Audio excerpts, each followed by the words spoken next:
masjid, yang dihormati barisan AJK Masjid, yang dikasihi tuan-tuan imam, tuan-tuan bilal, muslimin muslimat yang dirahmati Allah Subhanahu wa taala sekalian. Minta maaf 2 minggu lepas ada urusan sekolah. Kemudian minggu lepas ada urusan peribadi. Pergi naik ke CH. Orang rumah apa nama ni dia ada sakit, apa nama tu? Sakit apa? Sakit apa, anxiety apa tu kan. Jadi tak pergi kan, goyan pula kan. Pergi kat sana pun saya pula bukan anxiety lah. Pergi jam kat atas tu lega-lega, sana pergi sana sini pun jam. Benda 15 minit jadi 1 jam. Turun pun jam. Kau padan rumah saya pun taubat dah, tak payah pergi lagi lah. Baik, minggu ni lambat sikit, minta maaf, motor buat hal. Baik, kita sambung pembacaan kitab Al-Jawharul Mahub wa Munabbihatil Qulub, permata pemberian yang indah dan menjaga segala hati yang lalai, bagi Syekh Ali bin Abdul Rahman Al-Kalantani. Tulisan Rumi, asalnya tulisan Jawi, ditukar ke tulisan Rumi oleh Ustazah Nur Ain Abu. Bab yang ke-35 pada menegahkan dhahik, ke surat 341. Dhahik tu apa? Artinya tertawa-tawa dengan nyata suara, sekira tiada dengar akan dia dari jauh, dan jika didengar akan dia dari jauh dinamakan dia qahqahah, iaitulah tertawa syaitan.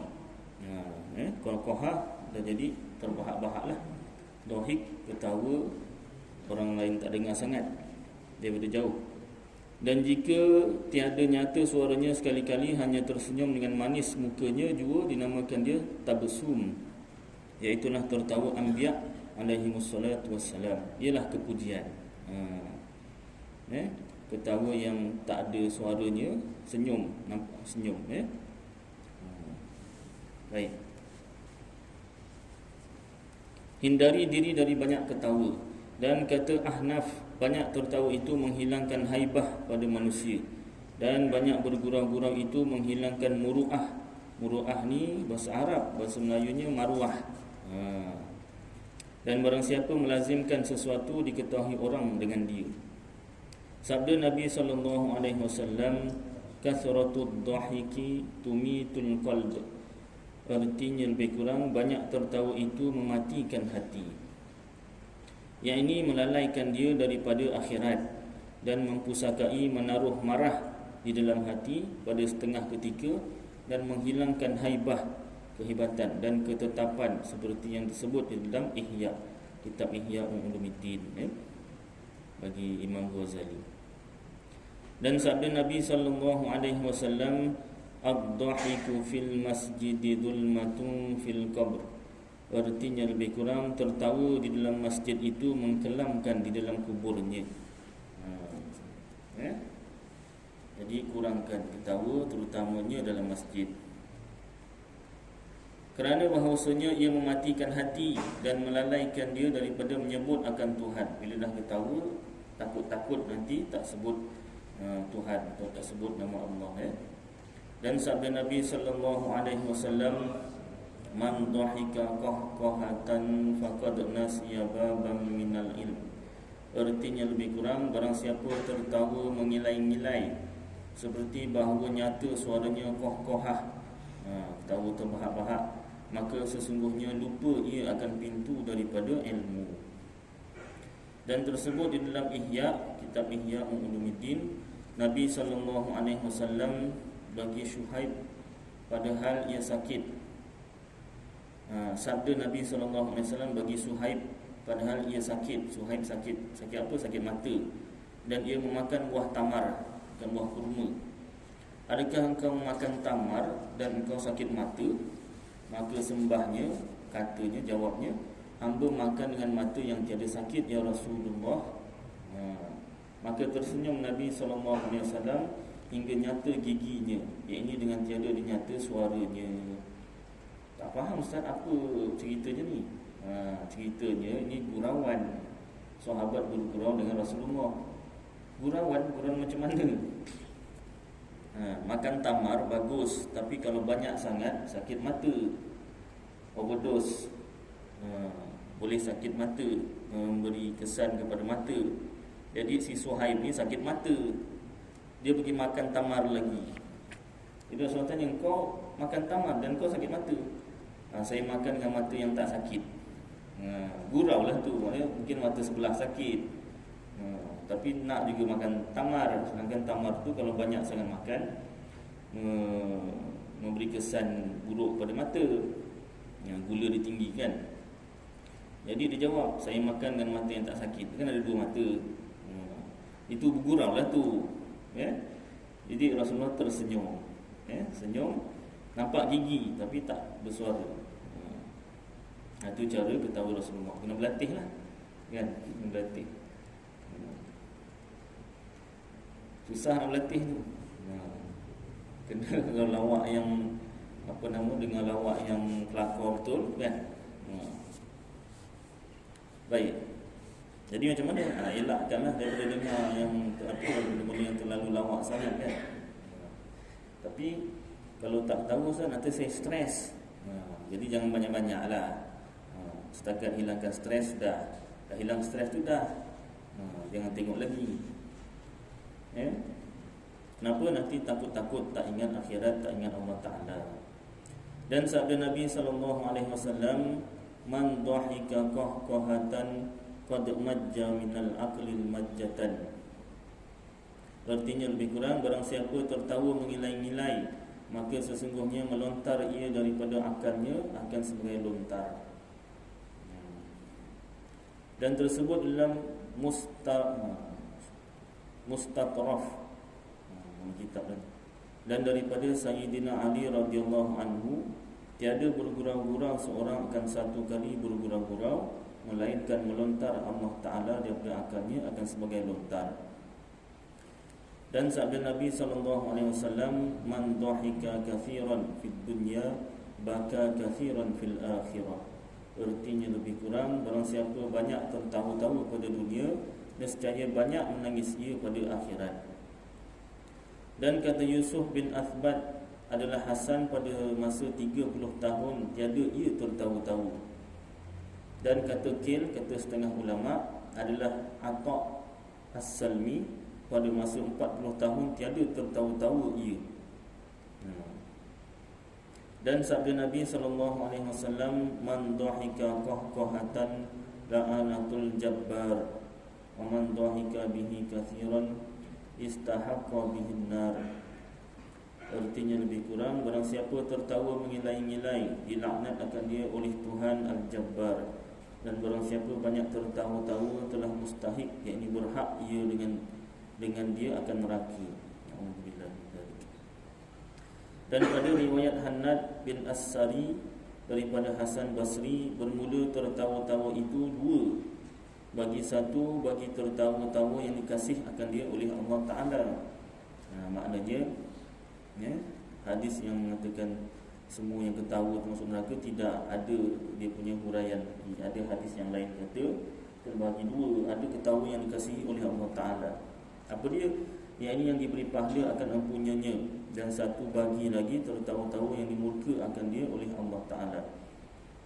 Jadi macam mana yang ketawa yang dikasihi Allah yang diberi pahala? Maka ada pun tertawa yang dikasihi oleh Allah Ta'ala itu tersenyum seorang di hadapan saudaranya, saudara se-Islam atau saudara adik-beradik, kerana menyukakan hatinya. Kita tersenyum untuk menyukakan hati orang lain. Itu dikasihi oleh Allah, dapat pahala. Dan ada pun tertawa yang dimurka oleh Allah atasnya, maka iaitu tertawa daripada perkataan seorang yang berkata-kata dengan kalimah yang fasad, kalimah yang jahat, supaya tertawa ia atau tertawa orang lain, maka iaitu menggugurkan dia ke dalam neraka Jahannam 70 tahun. Na'udzubillah min dzalik. Jadi kalau kita orang yang nak buat lawak, jaga-jaga. Orang yang ketawa kerana lawak kita yang tak baik ataupun yang jahat pun masuk neraka, apatah lagi kalau kita yang tukang buat lawak. Rasulullah bergurau tak? Buat lawak tak? Ada. Tapi lawaknya tu betul, berguraunya tu perkara yang betul, tidak menghina orang lain, ya, tidak body shaming. Body shaming apa? Memalukan tubuh badan orang lain, ya tak? Lagi apa? Banyak kan jenis-jenis lawak kan sekarang. Tak payah je lawak, wah keluarlah semua kan. Lawak itu, lawak ini, ya. Jadi hati-hati. Kalau saya buka lawak dalam ceramah ni Ustaz, mudah-mudahanlah. Biasa kalau ceramah tu lawaknya tak adalah unsur-unsur yang menghina orang, yang merendah-rendahkan orang. Baik. Jadi maknanya kata-kata tu bukan sahaja kata-kata biasa, kata-kata lawak pun ada dua jenis, yang disukai oleh Allah, yang dimurkai oleh Allah. Jadi hati-hati, ya. Orang Melayu kata terajak perahu boleh diundur, terajak kata badan binasa. Lagi kerana mulut santan binasa, kerana mulut badan binasa. Lagi apa? Banyak. Kan? Patah-patah Melayu, peribahasa Melayu tu, ya, sebenarnya ada unsur ilmu tasawuf dekat situ, kan? Supaya jaga kata-kata. Kalau kita tak jaga kata-kata, sama ada jadi pahala, ataupun jadi dosa. Alhamdulillah. Itu sebab bukan setakat lawak, itu ceritanya pasal lawak. Apa-apa sahaja perkataan lah dalam Islam ni. Itu sebab ada ulama kata dunia ni ibarat penjara bagi orang Islam, syurga bagi orang bukan Islam, orang kafir, ya tak? Jadi termasuk perkara yang nak dijaga. Kalau kat penjara tu tak boleh gerak keluar je, mulut bising-bising, kan? Kalau dengar cerita orang daripada penjara, orang daripada apa yang kena penjara tu kan, kalau kita tengok, kalau ceritalah, tengok cerita tu kan, kena penjara kan badannya tu kan, mulut kena penjara tak, mulut bibil bising kan. Bisinglah mulut, keluarkan aku, ceritalah kan dalam cerita. Kau jerit macam mana sekalipun memang tak boleh. Dia nak selamatkan diri tu kat mahkamah nanti, kan? Dah ada tarikh perbicaraan, masa tu kau cakap, keluarkan semua bukti-bukti yang kau tak salah. Kat dalam tu jeritlah macam mana. Silap-silap marah dengan cikgu. Cikgu aku ustaz kat penjara. Itulah. Tak tahu. Tapi tak apalah kan, pengalaman. Ada orang cerita. Kalau kat penjara tu, yang tukang jaga tu, ada yang polis, ada yang pegawai penjara. Dia tak panggil pegawai, tak panggil tuan, panggil cikgu. Katanya lah. Ustaz tahu ni Ustaz pernah masuk ke tidak? Orang cerita. Panggil cikgu. Kawan saya ada pegawai penjara, pegawai penjara Ulu Chow kan, Cik Johari. Cerita, biasa suruh panggil cikgu. Kenapa tak tahulah. Bising-bising, cikgu ni marah lah, kan? Itu kat penjara. Contohlah penjara, badan tak boleh bergerak, mulut boleh lagi itu. Kalau dekat dunia ni, orang Islam, mana perumpamaannya penjara bagi orang Islam ni, maknanya mulut pun kena jaga. Bukanlah tak boleh cakap langsung, kena jaga, fikir sebelum cakap, kan? Bukan saja fikir dulu sebelum buang sampah. Nak buang kat mana kan, kertas kat tong sampah warna apa, kaca warna apa, tin warna apa, plastik warna apa kan. Saya pun sampai sekarang tak ingat. Kalau warna biru apa tak ingat. Pasal satu tak banyak tong sampah tu kan. Fikir dulu sebelum buang. Mana sebelum buang ni tong sampah warna apa tu kan. Itu buang sampah. Cakap pun kena fikir dulu sebelum cakap. Ya tak? Masya-Allah. Jadi semua perkara, semua aspek dalam kehidupan tu, ni cerita fokus tentang mulut lah, tentang kata-kata kena dipelihara, kena jaga. Dan yang paling utama, contoh dalam kehidupan kita, Kalau yang lepas tentang COVID lah kan, yang masih lagi segar dalam ingatan kita kan, ramai daripada saudara kita ya, yang Islam yang meninggal dunia kerana COVID. Ya. Kerana ada orang yang berkata-kata COVID ni sebenarnya bukan betul. Ada yang macam tu kan. Jadi kerana mulut seseorang cakap begitu, maka ada yang tak indahkan. Yang tak indahkan tu pula yang cakap tak ada apa-apa tu tak kena, hidup sampai sekarang. Yang dengar cakap dia tu yang mati. Allah nampak dari kerana mulut Jadi itu dalam kehidupan kita tuan-tuan. Contoh yang terbaru, kalau dalam pengalaman hidup saya masa pergi bawa budak pergi camp tu kan, urusan sekolah tu yang saya tak datang tu. Saya tanyalah apa nama ni driver van tu kan, saya duduk depan, kena jadi co-pilot lah. Jadi carilah bahan nak cakap cerita tu kan, biar dia yang cerita. Dia jadi co-pilot ni, jangan kita yang cerita dia ngantuk. Kita cerita dia dengar makin cepat ngantuk. Dia kita tanya dia, biar dia yang cerita. Dia yang cerita, dia yang semangat, tak ngantuk. Dan cari bahan apa benda tu kan, daripada nyawit buah sawit lah, apalah, dia orang Johor juga. Kebetulan pernah nyawit juga sama, biar dia cerita tu kan. Sampailah satu cerita bab apa, kereta. Kita saya ni bang, kita Viva saya ni kalau buat 90 steady lagi, 100 dia gegar steering. Dia pun kat cerita kan. Itu ni apa nama ni, awak buat dia bukan alignment, satu lagi tu apa, balancing. Buat balancing insyaAllah kan. Balik daripada kursus tu saya pun pergi bengkel. Ni bang apa, saya punya Viva ni gegar ni balancing bang sekejap, awak naikkan mekanik. Dia tak banyak cakap. Naik dulu. Dia belum suruh turun kereta lagi. Depan sikit dia naikkan. Tu kan seram juga, tinggi tu kan. Pusing, masuk gear 2. Okey. Turun, dia turunkan balik. Okey, abang turun. Abang tengok tu. Drive shaft dah pecah. Drive shaft. Habis kalau ni buat balancing, abang buat balancing 4 tayar pun, masuk tayar spare tu pun buat balancing tak dulu. Drive shaft pecah. Dia tak banyak cakap. Tunjuk tu. Kalau jumpa lagi abang driver tu, apa benda balancing? Balancing drive shaft saya tak jumpa. Kan orang pakar dia tak banyak cakap, tunjuk je. Ni bukti balancing. Mungkin kereta dia bila buat balancing okey, dia punya drive shaft tak rosak mungkin, jadi dia pukul rata semua kereta. Kalau bergegar je steering buat 100, balancing lah. Contoh agaknya lah kan.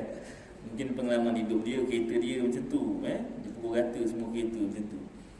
Baik. Jadi nasib baik saya ni tak suruh buat balancing, dia tanya dulu kan.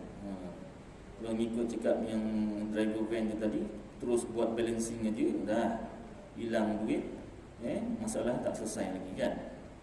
Baik. Kerana mulut juga. Jadi dalam kehidupan kita ni, antara banyak-banyak perkara yang paling utama yang kena jaga tu perkara tentang agama lah. Perkara tentang agama. Pasal apa? Kita hidup kat dunia sementara, akhirat yang kekal abadi. Kejayaan seseorang manusia tu bukanlah kejayaan yang ada kat dunia, tetapi kejayaan dia sejauh mana kita dapat mentaati segala perintah Allah SWT dan menjauhi larangannya. Salah satu perintah Allah SWT iaitu mengenal Allah Ta'ala itu sendiri, mengenal Tuhan itulah. Kita mengenal Rabb kita, Tuhan kita. Jadi kalau dalam proses kita nak mengenal Allah Ta'ala tu, salah satu caranya ialah belajar. Hadis Rasulullah tu kan,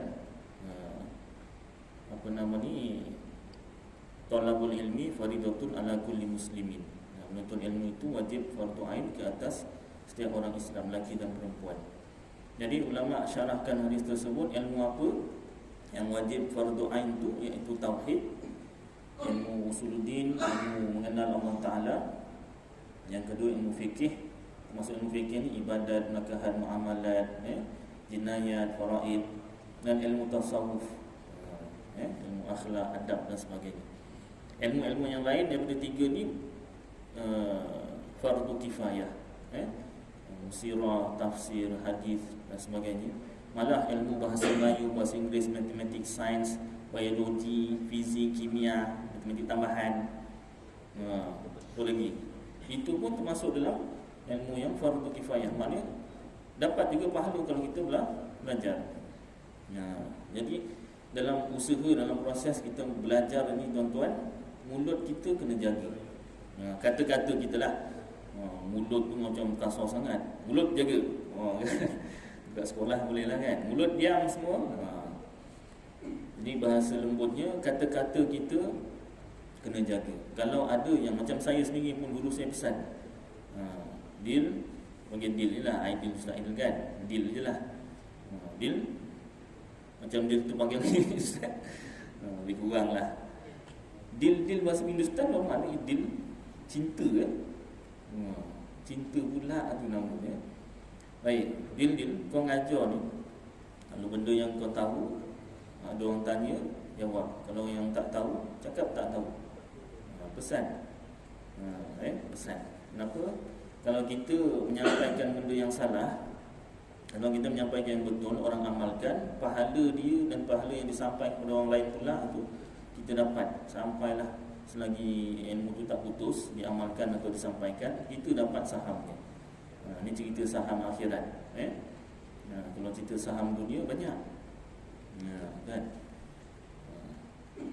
Tapi kalau apa yang kita sampaikan tu salah, dia amalkan dan dia sampaikan kepada orang lain, ingat saham dosa tu pun kita dapat. Alhamdulillah. Itu sebab saya tak buka soal jawab dalam kuliah saya. Pasang pagar siap-siap. Pasal apa? Bukan semua benda kita tahu kan. Tak buka pun ada orang angkat tangan, Ustaz nak tanya. Apa tak lagi kalau buka, tak ada, tak sempat baca kitab, memang nanya je semua. Tak, seorang satu soalan. Baik.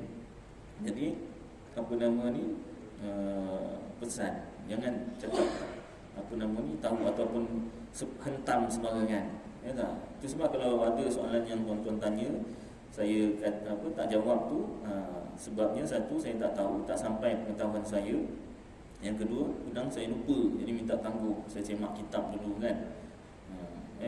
Alah Ustaz cakap minggu depan juga tak ada juga jawab. Yelah. Saya bukannya duduk rumah je. Ya tak? Saya siang kena kerja. Cukup ke, ya tak? Ajar kuliah memang cukup. Kira je lah sendiri. Pastilah kerja juga kan. Jadi masa tu kena tunggu, kena ambil masa sikit kan. Baik. Jadi apa nama ni tadi, bila kita dalam proses belajar, nak bercakap kena jaga-jaga. Kalau kita tahu, kita cakap tahu. Tak tahu, cakap tak tahu. Jangan kita memandai-mandai. Pandai itu bagus, memandai-mandai itu tak bagus. Ya tak? Macam siapa? Macam Pak Pandir lah. Dia pandai, kenapa? Pak Pandir. Dia asalnya Jawa tu. Dalam Jawa, pandai tu yang pandai. Iki orangnya pandai. Jadi dalam Melayu pandai, pandir lah, sedap sikit, Pak Pandir.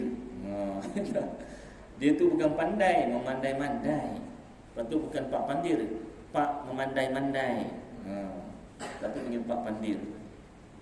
Tahu je lah cerita Pak Pandir. Dia tengok, dia nak lintas sungai. Salah satu cerita dia kan, nak lintas sungai, dia tengok semut boleh lintas. Dia lentangkan kayu je macam tu. Dia pun nak lintas, dia lentang pakai kayu yang sama. Semut tu ringan. Walaupun dia 4 kaki, tapi dia ringan, kecil. Awak tu besar walaupun 2 kaki. Dia pijak kayu yang sama, si semut tu pijak. Masuk sungai lah. Pandai, memandai-mandai. Banyak kan cerita-cerita Pak Pandir tu kan, nak cari sendiri lah. Tapi tu jangan banyak-banyak sangat, tu nanti ketawa banyak. Cukup 2-3 cerita dah jadi pengajaran. Okay? Baik. Jadi bab agama, terutama dalam bab agama tu yang paling utama bab tauhid. Jangan sampai kita cakap benda yang kita tak tahu. Contoh, salah satu perkara tentang kenabian. Ada yang mengatakan bahawasanya Nabi pun ada buat dosa. Contoh Nabi Yunus, dia tinggalkan dakwah pada kaumnya, maka dia ditelan ikan Nun. Maka di akhirat nanti bila dikumpul di padang mahsyar, manusia akan pergi daripada Nabi Adam, jumpa Nabi Adam sampailah Nabi terakhir Nabi Muhammad. Daripada Nabi Adam jumpa supaya percepatkan dimulakan hisab. Ni dikumpulkan pada mahsyar ni, hisab tak mula lagi ni. Tunggu. Sampai bila nak tunggu? Tak tahu. Tuan kata penantian suatu penyiksaan. Ini bab cinta lah ni kan. Kalau kat dunia penantian suatu penyiksaan tu biasanya dia menunggu jawapan lah. Ni kau I love you, you love I ke tak? Macam tu lah kan.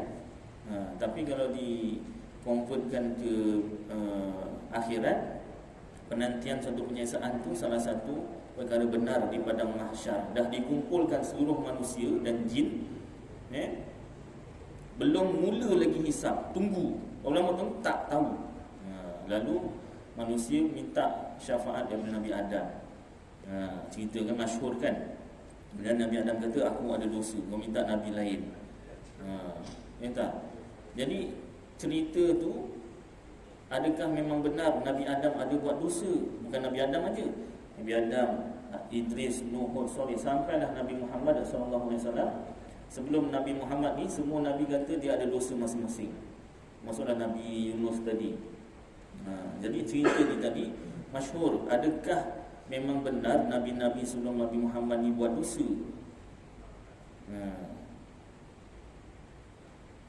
Jawapannya, kalau dalam kitab-kitab Tauhid Ahlus Sunnah wal Jamaah, Nabi wajib bersifat amanah.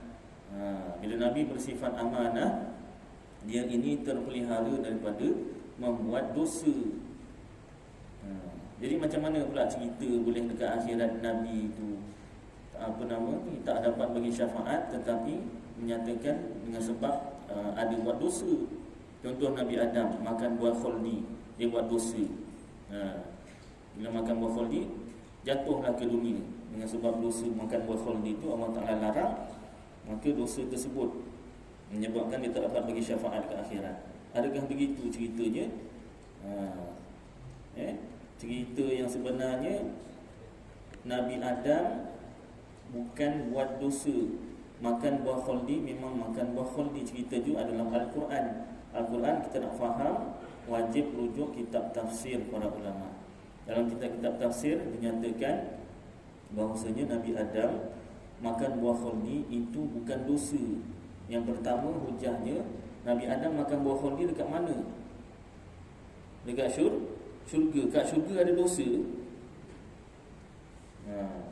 Sudah tentulah kat syurga tak ada dosa. Satu hujah yang pertama. Kemudian yang kedua, Nabi Adam makan buah kholdi, Allah Ta'ala larang. Tapi larangan tu bukan larangan haram, makruh pun tidak. Tapi Nabi Adam hubungannya sangat rapat dengan Allah Ta'ala. Larangan yang bukan haram tu pun dia rasa macam suatu dosa. Itu penjelasannya. Macam kita suami isteri, hubungan suami isteri rapat. Suami isteri biasa rapat lah, kan? Tak rapat memang cerai lah. Selagi tak cerai tu rapat lah. Jadi kalau ada sedikit perselisihan faham, merajuk. Bini masak makan, ni lori garam tumpah apa ni terbalik. Wah, dia punya bahasa kan, masin sangat, terlebih masin. Lori garam terbalik kan. Wah, bahasa dia merajuk orang tu. Dah merajuk tak dapat lah. Tak apa, tak dapat ni minum air apa kan. Tak dapat. Pasal apa? Dia rapat tu suami isteri hubungan. Kena cakap supaya tak kecil hati. Sedap. Kan? Sedap. Sekali dia pun makan. Masin lah bang. Oh ya ke? Abang rasa okey je. Barulah dia okey kan. Ini minum kopi pula. Gula mahal lah. Gula dah naik harga. Kurang gula. Dia punya ayat bukan main. Gula dah naik harga. Ya tak? Ngajuk orang tu lah, ngajuk lagi tak dapat lagi. Kan? Jadi kenapa macam tu mengajuk? Pasal apa? Hubungan rapat. Salah cakap sikit, bahasa kasar sikit, mengajuklah.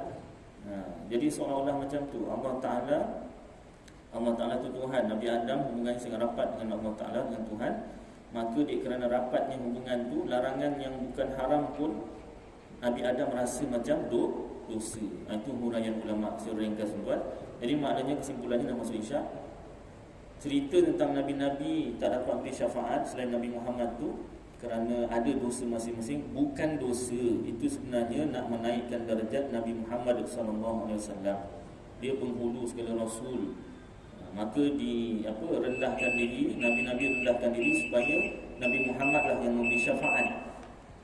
Bukanlah Nabi-Nabi itu buat dosa. Termasuklah Nabi Yunus tadi, dia tinggalkan dakwah tu bukan dosa. Dia bukan tinggalkan dakwah, dia dah banyak dakwah, cuma kaumnya tak nak dengar. Jadi hati-hati. Walaupun benda tu nampak macam simple, tetapi berkaitan dengan tauhid, akidah. Salah kita cakap tentang akidah ni boleh bawa pada murtad. Alhamdulillah. Dalam kitab Tuhfatul Raghibin 3 perkara buat murtad. 1 niat, 2 kata-kata, 3 perbuatan. Jadi kata-kata ni berkaitan dengan ini. Jagalah kata-kata kita, terutama tentang bab akidah tauhid. Kalau ada yang kita tak tahu atau ragu-ragu, berhenti daripada kata-kata atau sampaikan. Kita belajar dulu, pasti ada sumber kitabnya, barulah kita sampaikan. InsyaAllah. Baik, cukuplah kadar ni, sedikit tentang tasawuf dan juga ada kaitan dengan tauhid. Mudah-mudahan apa yang kita baca bersama jadi manfaat untuk saya dan tuan-tuan, dapat kita amalkan dan sampaikan insya-Allah. Aqulu qawli hadza wa astaghfirullahal azim li wa lakum wa lisa'iril muslimina wal muslimat wal mu'minina wal mu'minat fastaghfiruhu fa ya fawzal mustaghfirin wa ya najatat taibin. Wa sallallahu tabaraka wa ta'ala ala khairi khalqi sayyidina wa maulana Muhammad wa ala alihi wa sahbihi wa baraka wa sallam. Subhana rabbika rabbil izzati amma yasifun wa salamun alal mursalin walhamdulillahi rabbil alamin. Taqabbalallahu minna.